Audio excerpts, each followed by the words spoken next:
Pertanyaan, aku capek pumping, aku DBF, perlu nggak sih pumping?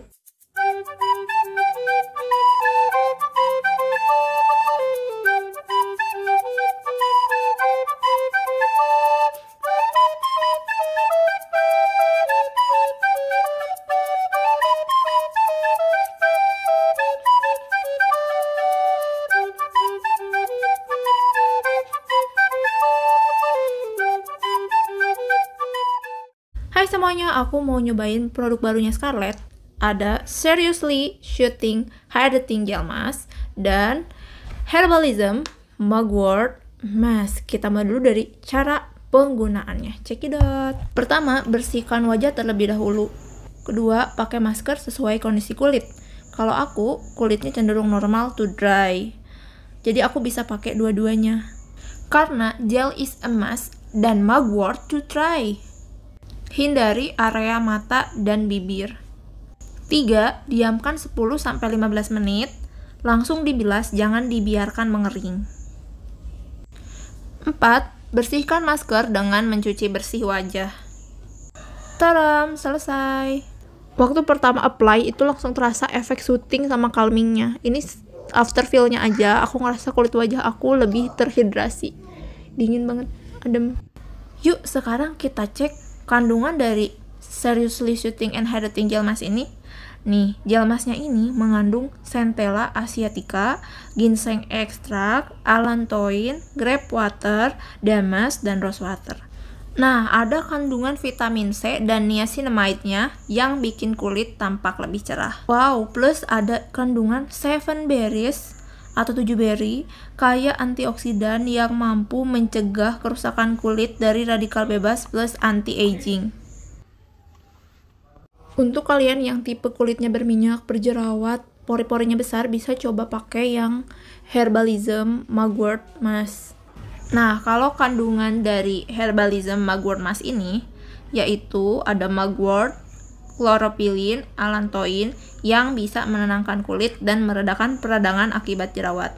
Ada kandungan bambu karchol, green tea, and niacinamide yang membantu membersihkan pori-pori juga mengontrol kadar minyak di kulit. Nah, after feel-nya juga di aku nggak kerasa kering ketarik gitu karena mugwort dan allantoinnya ini bisa bikin kulit lebih terhidrasi. Bulirnya emang gak terlalu banyak dan gak kasar juga. Overall aku suka sih tipe masker seperti ini biar kulit tetap tereksfoliasi akan tapi tidak cepat iritasi. Untuk penggunaannya bisa kalian kombinasi. Yang Herbalism Mugwort Mask ini kalian bisa taruh di daerah T-zone, di daerah kening dan hidung, itu daerah kulit yang biasanya berminyak. Terus yang Seriously Shooting and Hydrating Gel Mask ini bisa kalian taruh di samping hidung, pipi, dan dagu untuk melembabkan. Untuk penggunaan pertama, kalian bisa skin test dulu. Caranya, oles pada tangan, diamkan 10-15 menit. Kalau nggak ada reaksi, kalian bisa lanjutkan penggunaan maskernya. Nah, untuk kalian yang mau coba, kalian bisa cek link Instagram dan Shopee-nya aku taruh di description box. Selamat mencoba! Mam, welcome to my channel. Oke, Mam, video kali ini akan kita bahas adalah ini. Stay tune. Ada beberapa pertanyaan yang berulang di videoku yang ini dan yang ini. Kalau pumping terus DBF-nya kapan? Nah, sebetulnya kalau kalian yang udah tahu basic aku adalah ibu eksklusi pumping. Jadi, kebanyakan video aku memang dikhususkan untuk ibu eping. Nah, aku akan coba jawab pertanyaan tersebut sesuai dengan yang aku tahu. Dan aku juga pernah dulu ngalamin DBF dan pumping. Nah, bagaimana aku pada akhirnya menjadi ibu eping dan proses relaksasi yang udah pernah aku jalanin, kalian juga bisa lihat di videoku yang lain. Yang sekarang akan kita bahas, kita khususkan untuk ibu rumah tangga yang DBF dan juga pumping. Nah, biasanya kalau kalian nanya ke aku, DM lewat Instagram, aku akan tanya, masih DBF? Masih di rumah aja atau kerja? Di rumah aja. Kalau misalkan di rumah aja, tujuan pumping itu untuk apa? Apakah untuk stok, atau bayi kesulitan menyusu, atau juga untuk naikin produksi ASI? Karena jawabannya akan beda setiap kasus. Kita coba di kasus yang pertama dulu ya. Nah, kasus yang pertama, BB bayi tidak naik. Jadi dibantu dengan pumping. Kalau BB bayi tidak naik, berarti yang dievaluasi yang pertama itu dari pelekatannya. Pelekatannya udah baik belum ke PD ibu? Apakah sudah ada tanda kecukupan ASI-nya?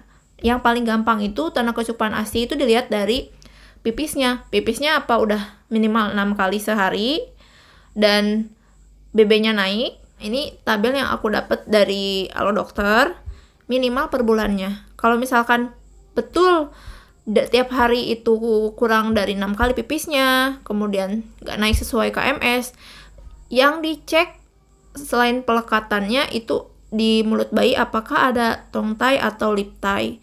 Jadi ini mesti dikonsultasikan ke dokter. Kalau misalkan ada LT atau TT, itu nanti kan akan diarahkan sama dokter apa perlu diinsisi atau enggak supaya pelekatannya baik. Selama proses itu kalian mau ngebus BB anak dengan pumping. Ciri dari tongue tie dan lip tie ini juga bisa dilihat kalau nyusu ke PD ibu, selain dia nggak maksimal, itu biasanya puting ibunya juga jadi ikutan lecet. Kasus seperti ini, pumping bisa membantu mam untuk menjaga produksi ASI, meningkatkan produksi ASI, bahkan sampai mencukupi kebutuhan ASI. Karena kalau pelekatan bayinya belum baik, itu bisa bikin produksi ASI mam menurun atau bahkan kurang. Bisa pumping sampai bayinya udah bagus, pelekatannya udah merasa optimal, udah pipisnya udah sampai 6 kali hanya dengan DBF. Atau mam bisa terus minta dipantau oleh konselor laktasi terdekat. Kalau memang misalkan LT dan TT sekiranya grade-nya itu perlu diinsisi, ya silahkan dipertimbangkan bagaimana baiknya. Yang tahu kondisinya kan mam sendiri. Nah, kapan waktu untuk pumping kalau misalkan seperti itu? Mam bisa pumping setiap setelah DBF atau di waktu bersamaan ketika bayi DBF. Setelah itu baru diberikan ASI-nya. Bisa dengan media gelas ataupun media pipet. Nah, kalian bisa lihat di video aku yang ini ya, tentang media ASI. Kasus kedua, BB bayi naik. Pipisnya udah 6 kali. Tapi kayak bayinya tuh nggak kenyang-kenyang.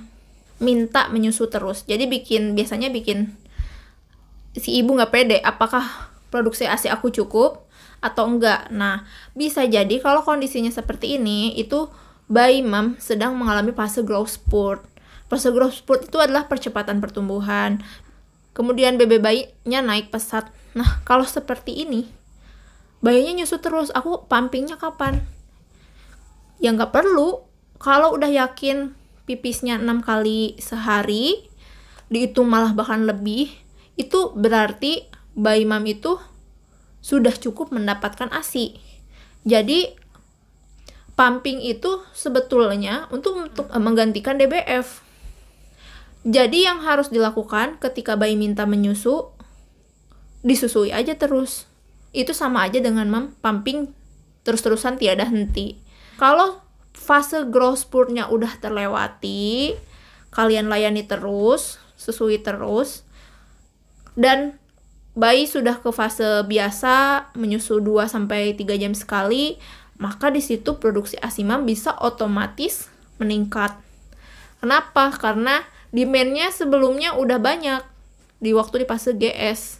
So, kalau udah seperti itu, tidak perlu untuk pumping. Kasus ketiga, tujuannya kalian pumping itu untuk stok, berjaga-jaga aja. Kalau misalkan kalian pergi atau kemana-mana, kapan pumpingnya? Untuk ibu rumah tangga, kalian bisa pump bersamaan ketika DBF atau setelah DBF. Kumpulkan dalam satu wadah dalam 1 hari, kemudian pak lumayan kan dapat. Kalau 1 hari dapat 100 ml, ya dikumpulin dapat 1 kantong. Kalau seminggu ya udah dapat 7 kantong. Dahulukan DBF, baru pumping sisanya. Cara ngumpulin asipnya bisa kalian lihat di videoku yang ini. Power pumping itu juga kan meniru fase growth spurt-nya bayi. Jadi kalau misalkan kalian lagi power pumping tengah malam, bayi kalian bangun, susuin. beres. Kalau udah selesai, kalau kalian gak ketiduran, lanjutin pumpingnya. Lumayan dapat sedikit kok, 10 ml, 20 ml itu lumayan dikumpulin. Terus keempat nih, ada pertanyaan, aku capek pumping, aku DBF, perlu nggak sih pumping? Apakah bisa ASINya cukup sampai 2 tahun? Kalau misalkan kalian capek, nggak mau pumping, ya udah nggak usah. Selama BB bayi naiknya bagus, kalian susuin langsung, ya susuin aja. Karena permintaan demand itu kan akan disesuaikan dengan bayi. Ya, kalau bayi nyusuin langsung, lebih kosongnya lebih maksimal, juga produksi ASINya disesuaikan. Kakakku juga DBF, dia nggak pumping dan bisa nyusuin anaknya secara langsung sampai 2 tahun. Dia nggak pumping, nggak nyetok.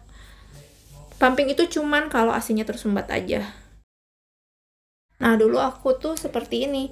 Sebelahnya duduk sambil nyusuin. Kemudian yang ininya dipumping dengan pompa silikon. Jadi otomatis ketika bayi ngenyot itu, si pompa silikonnya juga terisi ya. Nah, otomatis menghisap seperti ini, diselipkan. Bisa sambil tiduran atau bisa juga pakai pompa handsfree. Ya, ini punyaku yang Galaxy. Ini juga bisa dipakai sambil tiduran. Nah, dahulukan DBF. Atau bisa pakai apapun pompa yang kalian punya. Tinggal kalian akalin aja gimana. Semoga ini bisa jadi gambaran. Kalau kalian ibu rumah tangga yang DBF, perlukah pumping? Ya, disesuaikan dengan kondisinya masing-masing. Kalian yang tahu bagaimana kondisinya. Nah, Mam, itu aja video dari aku. Semoga bisa mencerahkan, menjawab pertanyaannya. Terima kasih sudah nonton. Jangan lupa like, komen, dan subscribe. Ketemu lagi di video aku selanjutnya. Bye!